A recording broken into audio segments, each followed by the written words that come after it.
Kembali lagi di channel Petualangan Catur Blitz, channel yang membahas catur kurang dari 10 menit. Jika ini adalah pengalaman pertama Anda di channel ini, segera tekan tombol subscribe supaya Anda tidak ketinggalan video terbaru selanjutnya. Hari ini kita akan melihat sebuah game dari dua raja catur dunia, Magnus Carlsen dan Ding Liren. Magnus Carlsen memulai dengan E4, Ding Liren merespon dengan E5. Setelah itu, kuda F3 menyerang pion. Ding Liren memainkan kuda C6 menjaga pion, lalu gajah B5. Pembukaan Ruy Lopez dipilih oleh Magnus. Ding Liren merespon dengan Morphy Defense mengusir gajah, sehingga setelah gajah mundur ke petak A4, kuda F6 menyerang pion. Di posisi ini, Magnus memilih untuk rokade mengamankan raja. Ding Liren tidak tertarik untuk memilih memakan pion saat ini, oleh karena itu dia terlebih dahulu mengembangkan gajah ke petak E7, persiapan untuk rokade mengamankan raja. Magnus langsung menjaga pion. Hal ini sekaligus membuka ruang agar gajah bisa berkembang. Ding Liren merespon dengan B5 mengusir gajah, sehingga gajah kembali mundur ke petak B3. Setelah itu, Ding Liren mendorong D6, bersiap untuk mengaktifkan gajah petak terang. Magnus langsung mendorong A4 menantang pertukaran pion, dan gajah ditempatkan di petak D7, bersiap jika Magnus menukar pion. Di posisi ini, Magnus tidak menukar pion, dia memainkan kuda ke petak C3 dengan rencana untuk memenangkan pion. Tetapi kuda A5 menyerang gajah, sehingga Magnus terlebih dahulu menyelamatkan gajah di petak A2.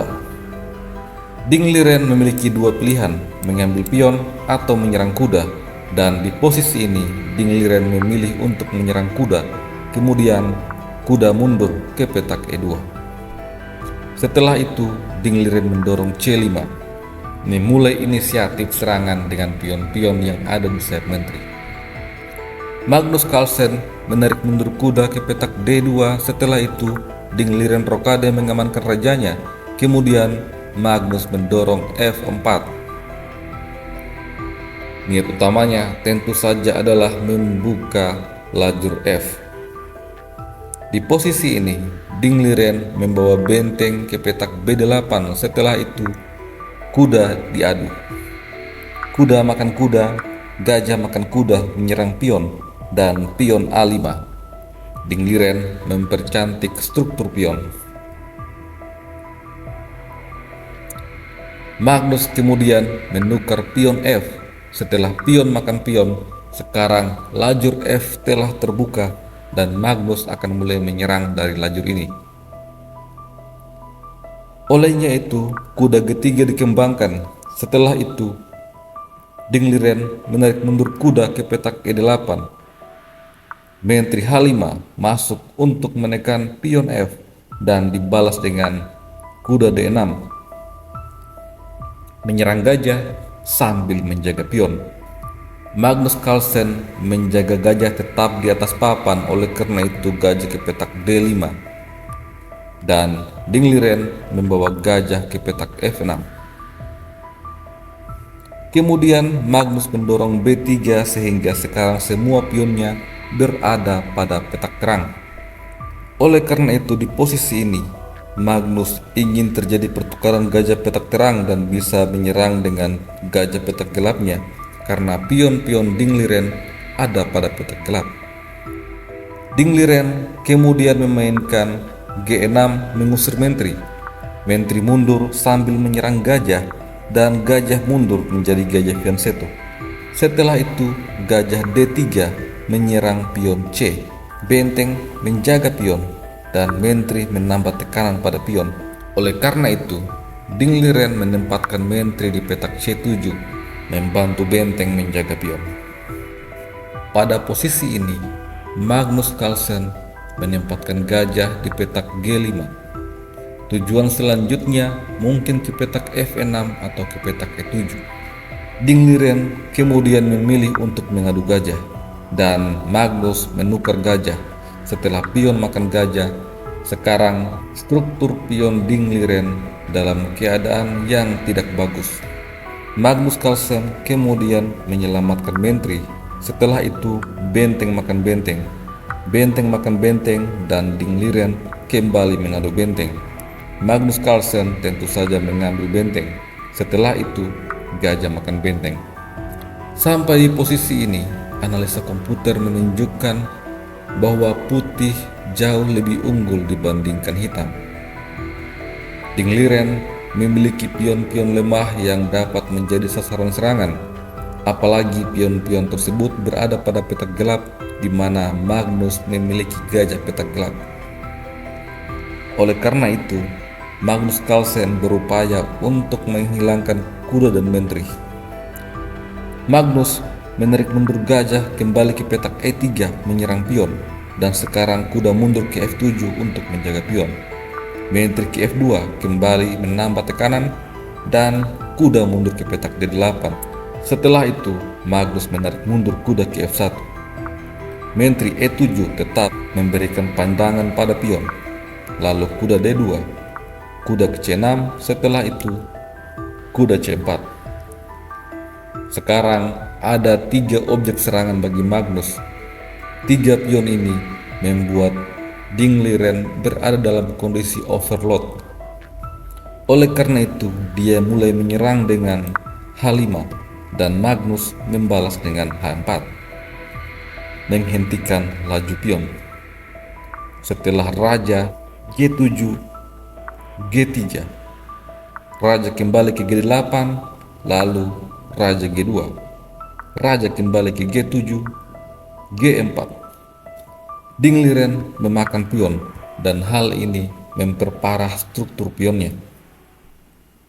Magnus langsung memainkan menteri G3, menekan pion E.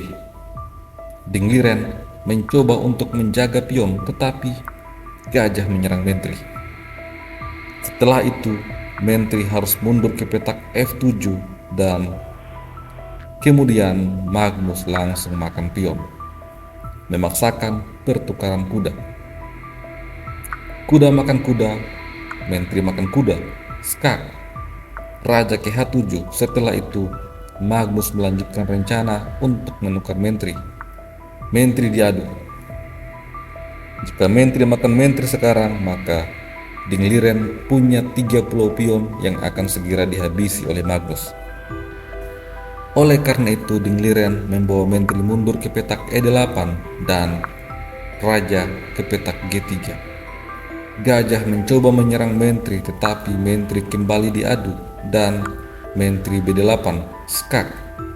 Gajah mundur menyerang balik menteri dan E5 menyerang gajah. Gajah kembali ke petak G5. Dingliren mencoba untuk mencari ruang agar bisa bertahan. Menteri B6, namun gajah mundur menyerang pion C. Setelah itu menteri C6 dan tentu saja menteri makan pion kembali mengadu menteri. Langkah ini dianggap sebagai kesalahan oleh komputer. Kemudian Dingliren memainkan langkah terbaik. Menteri F6 mengancam skak. Oleh karena itu, raja langsung makan pion. Setelah itu, menteri ke F1. Raja mundur ke petak G3. Kemudian, Dingliren membuat kesalahan dengan menempatkan gajah di petak F6. Hal ini memberikan kesempatan kepada Magnus untuk melakukan skak. Namun demikian, Magnus tidak melakukannya. Magnus membuat kesalahan dengan langkah gajah ke F2. Setelah itu, Dingliren pun membuat kesalahan dengan menteri H1. Hal ini langsung dibalas dengan menteri K7, skak, raja G8, menteri K8, skak, raja G7. Setelah itu menteri D7 kembali skak. Raja mundur ke G8 dan langkah yang sangat bagus dari Magnus mengadu menteri. Menteri ke C1 menyerang pion dan Magnus menyerang balik pion Dingliren. Ding Liren kemudian mengambil pion, sebuah kesalahan yang menyebabkan Magnus mengambil pion dan menyerang gajah. Ding Liren menarik mundur gajah, setelah itu Magnus mendorong pion H. Menteri makan pion, skak. Raja mundur ke petak G2, lalu menteri D2. Kemudian pion menyerang gajah. Tentu saja menteri harus makan pion, setelah itu menteri makan menteri. Gajah makan menteri, lalu gajah menyerang pion. Ding Liren mencoba untuk menyerang balik dengan Raja H7, tetapi Raja F3. Setelah Raja ke petak E6, Magnus mulai mengambil pion. Dan sampai di posisi ini, Ding Liren langsung menyerah. Magnus akan memiliki pion bebas yang akan segera promosi. Sebuah game yang sangat luar biasa hingga partai ending. Sampai jumpa lagi pada video selanjutnya. Salam Gens Unasumus.